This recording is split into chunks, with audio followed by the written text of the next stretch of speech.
So moving on to match 4, we go into this 2-1, and we look up this opponent, but we see that they've got a bit of a range of decks that they've played. So we're not going to try to put them on anything. We're just going to try and keep a generically decent hand, which is what this hand is. I would snap this hand off every time. We have an Ancestral Recall and a way to defend it. And we can cast some Swords to Plowshares if our opponent is on something like a, White Initiative deck or something like that. So Urza's Saga doesn't mean a great deal. Nor does Sol Ring. That could be Tinker or Tinker or Shops, I think. And then opponent promptly drops a Chalice of the Void on 1, which actually just shuts off our entire hand, barring our Sapphire. So we did draw a Force of Will, so now we can pitch our Ancestral to at least get some value out of it. It's not what I want to do, but opponent wastelands us. They now have Saga tokens going. I think we're essentially out of this match at this point. We really needed something like a Wasteland straight off the bat. But there you have it. And play out a Plateau.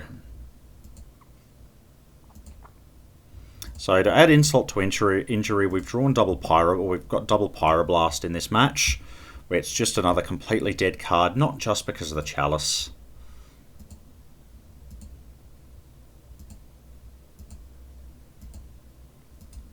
Opponent's making some big beaters here.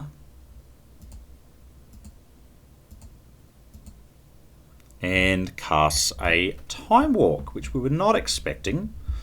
And we have to force, but I don't actually think this gets us anywhere. So that would have been another really nice Pyroblast target.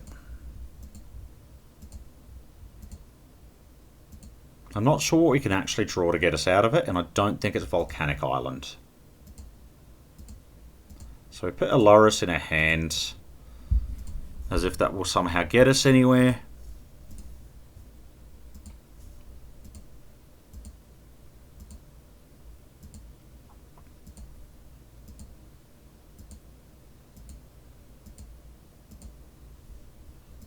And now we have no chance. So opponent can crack in for exactly lethal here, and they will take game 1 from us.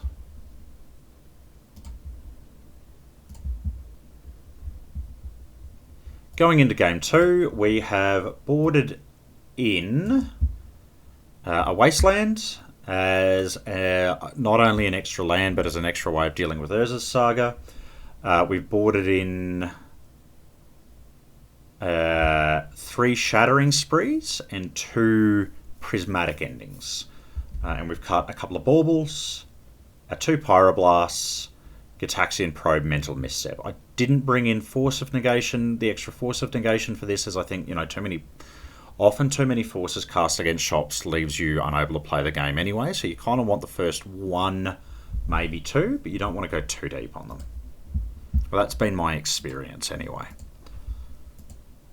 So we've got the die roll because we lost.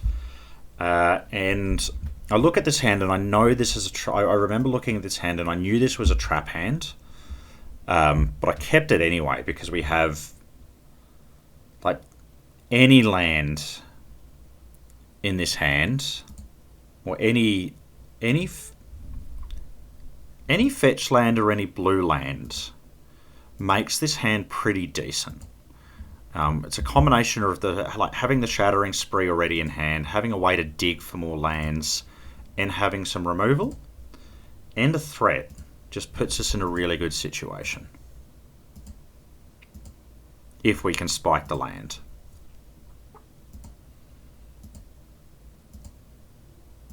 Unfortunately, this ends up biting us because we're going to Brainstorm and hit the Wasteland. So I'm Just trying to think how many coloured sources we actually had. So we play 18 lands, 14, so we have 13, 16 coloured sources.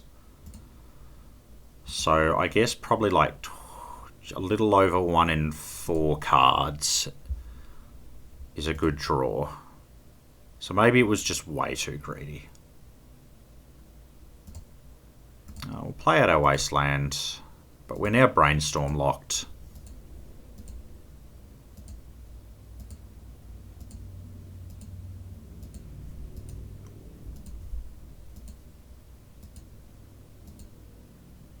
Now, our opponent's getting a pretty good clock going on here. Like the Nettle Cyst on top of the Patchwork Automaton, I think actually just makes me concede here because I think this now puts like an insurmountable clock in front of us. Wasteland our Wasteland.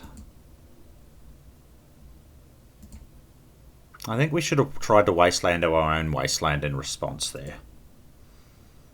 Just because why not? And yet we concede.